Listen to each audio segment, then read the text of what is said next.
Good morning, Social 20 students. Today's lesson is on Chapter 9, Internationalism. We're going to be looking at what it is and what comes to mind. Internationalism is the belief that all members of the global community accept collective responsibility for the challenges that face the world, and the motives of nations and nation states must be respected when finding solutions. Since the end of World War I, the last 100 years, countries have been putting more effort into working collaboratively.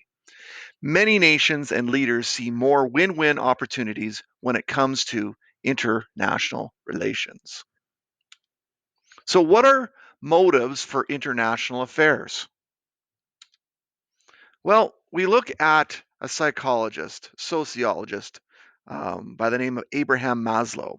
He came up with this pyramid called the Maslow's hierarchy of needs. On the bottom, you have the physiological, and then above it, you have safety. Above it, you have love and belonging. The second to the highest is esteem. And then finally, you have self-actualization. Here's a quick video on Maslow's hierarchy of needs. Maslow's hierarchy of needs is a theory in psychology. It argues that there are 5 stages of human needs that motivate our behavior. Abraham Maslow proposed his theory in 1943 after studying what he called exemplary people, such as Albert Einstein or Eleanor Roosevelt. First, there are physiological needs, such as the need to breathe, eat, drink, or sleep. The moment we get enough of that and we feel awake and our bellies are full, we get motivated by the next thing. Now we want safety. We try to earn money, build up resources, and look for shelter that protects us against dangers. Once we are satisfied and feel safe, we have time to think about what we want next. At stage 3, we seek love and belonging. We desire to be close to family and friends, belong to a society, or join a gang. But the moment we feel completely part of a group, we already wish to be a little different than the rest. At stage 4, we look for esteem, self-confidence, and respect from our peers. We want to be someone. If we have money, we buy a fancy watch. If we have a brain, we write or think or work a lot. Motivation to perform and compete is now at its highest. Students, sportsmen, and inventors excel. Neil Armstrong even flew to the moon. Only if we breathe and drink and eat and sleep enough, and we feel safe and part of a group and still special, only then can we reach level 5, self-actualization. Now we can relax, be creative, accept facts for what they are, give back or do whatever we want. No more pressure, unless of course there is trouble below. If you are a leader and believe in the theory, use it. First, make sure everyone has eaten well. Then make them feel safe and help them belong to a group.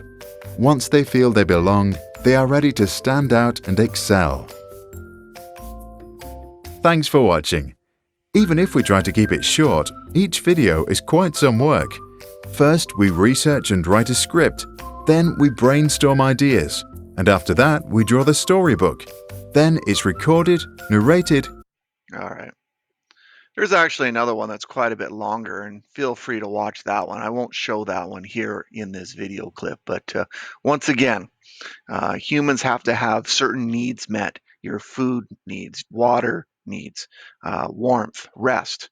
You have to feel safety and protection and secure. Okay, and then there's a sense of belongingness. And then once you have obtained those needs, then you can get other ones like esteem and then finally self-actualization. But what does this have to do with internationalism? I'm going to just fast forward this. So there are actually motives why nation states interact with one another. Okay, why do they interact with one another? Why do they have to meet with each other? Why do they create treaties?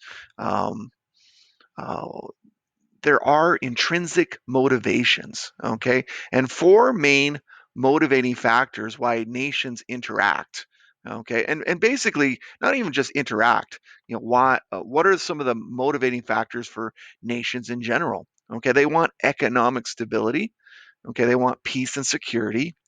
They want to be able to take care of themselves, self-determination.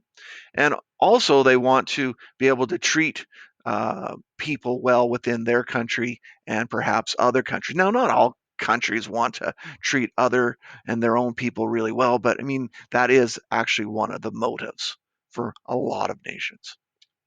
All right, let's look at economic stability. People usually get an education, find a job, save money so that they can meet their future needs. Countries also do the same action to achieve economic stability.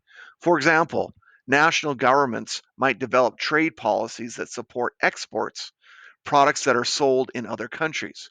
Strong exports help keep employment levels high. So you have this cycle here.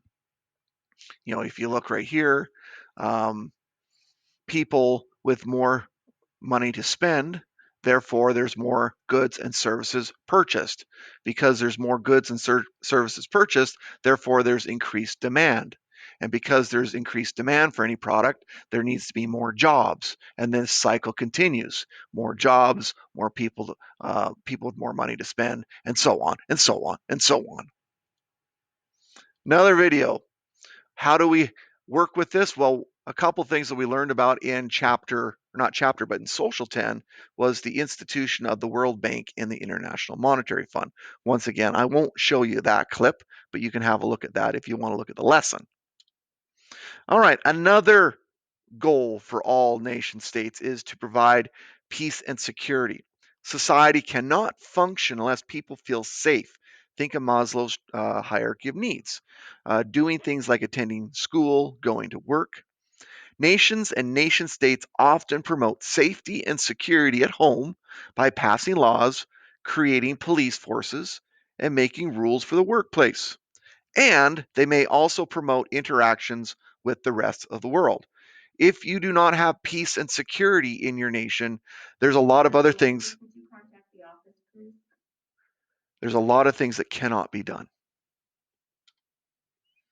Another video on UN peacekeeping. Once again, I will skip that. You can watch that on the lesson part if you do so or desire. All right, a third reason or motivating factor for nations is they want to acquire self-determination. We have talked about self-determination on a couple of instances, most recently in chapter 8. Okay, nations are usually motivated to control their own future. Okay, they don't want some other nation telling them what to do, getting involved in their internal affairs, etc. Self-determination within a nation state is often accompanied by a formal agreement between one nation and another. So, in order to become self-determined or sovereign, you have to be recognized by other nations. And nations can go even one step further and seek sovereignty. And then the final factor of this list is humanitarian. Nation and nation states are also motivated to take action to relieve suffering and protect the innocent. Events like natural disasters, disease, pandemics, war, and conflict can all cause horrible suffering, and some countries do not have the resources to respond. Countries such as Canada can help those suffering by providing money, supplies, emergency teams, and humanitarian workers to help. Once again, another video, UN, We Are the People.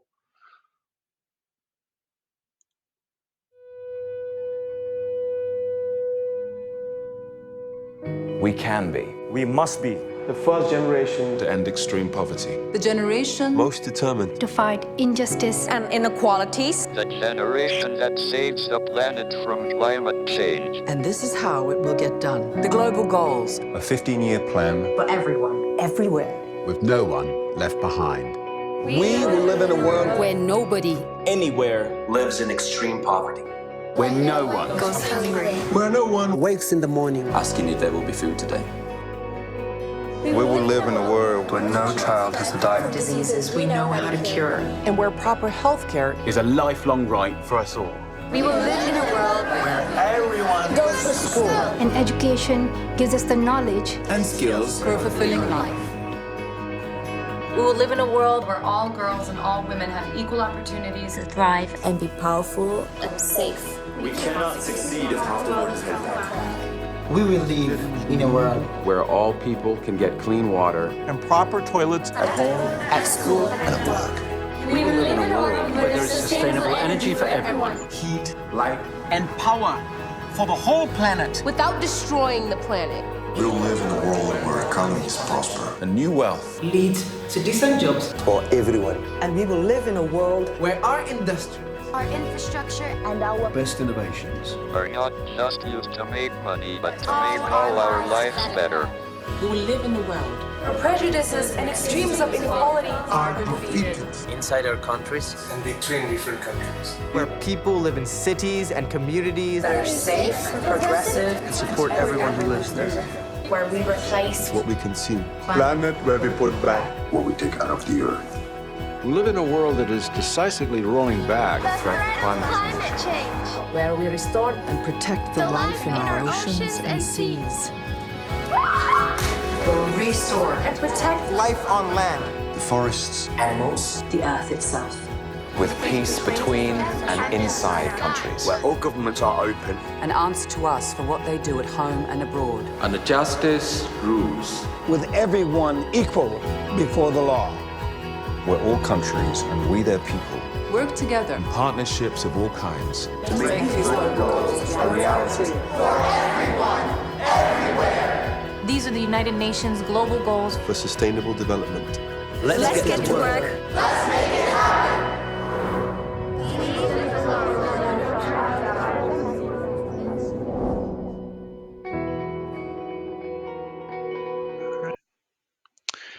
Have a look at this chart. Is poverty on the decline? Is the world getting better because of internationalism? If you notice on this chart, it is titled Absolute Number of People Living in Absolute, notice how we use that word absolute a lot, poverty between 1820 and 2011 globally. The absolute poverty is defined as living with less than $1.25 a day. This is measured by adjusting for price changes over time and for price differences between countries, purchasing power parity adjustment. Estimates post 1981 are based on World Bank data. Earlier data are based on the Bourgeois and Morrison from 2002. All right, number of people ranging from 1 billion in 1820 to over 7 billion today. All right, people living in absolute poverty. As you can see, the vast majority of people are living in absolute poverty in 1820, with only just this little piece of blue living in affluence or above the so-called poverty line. But as you can see, as population grew, the proportion of people living in poverty versus people not living in absolute poverty changed. Okay, still most people were in poverty by 1900. By 1950, still most people. But then by about 1990, things seemed to start to change, and it seems like now at 2011, it seems like 80% of people are living above poverty line. But anyway, interesting little stat. All right, so once again, in review, Maslow's hierarchy of needs. Okay, if your physiological needs are not met, some of these other ones cannot be met. Okay, if safety isn't met, then these other ones will not be met, etc. So, how does a national interest tie into all these things? Well, if you live in a country that doesn't have enough food or water, you're not going to get a lot accomplished. If you are not safe, if you're in the midst of a war and you're killing each other and people are killing you and you're worried about your life all the time, these other areas are not going to be obtained, etc. Okay, so these are just more of a macro way of achieving this on a national level. All right, so what are some types of international outlooks? Let's look at a few scenarios. There are 5 types of international methods. How do nations interact with one another? Or sometimes they just do not interact with one another. And we're going to go and look through those in a moment. All right, the first one is isolationism.